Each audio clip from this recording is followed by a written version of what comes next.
In today's video, I'm going to teach you how to lock all password-protected sections. If you use OneNote to store sensitive information, locking your protected sections is a quick way to keep curious eyes out when you step away from your computer. The process is simple, and I'll walk you through 2 easy ways to do it, plus a few tips so you know exactly what to expect. First, make sure you're in the notebook where you've already set passwords on specific sections. This feature only applies to sections that are already protected. It won't create new passwords or change any existing ones. Look along the top or side of OneNote where your section tabs appear. Right-click any section that you know is already password protected.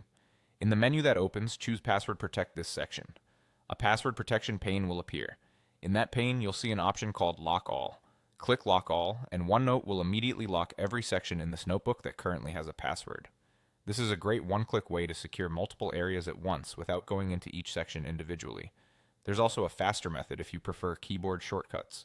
Press Ctrl plus Alt plus L, and OneNote will instantly lock all password-protected sections in the current notebook.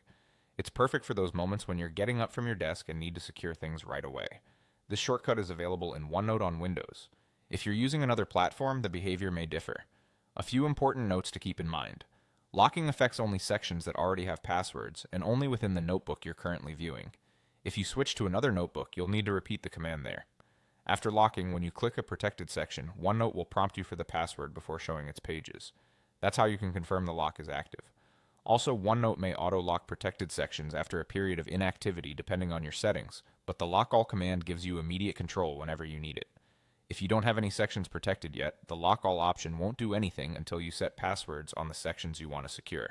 And remember, keep your passwords safe and memorable to you. Locked sections can't be opened without them.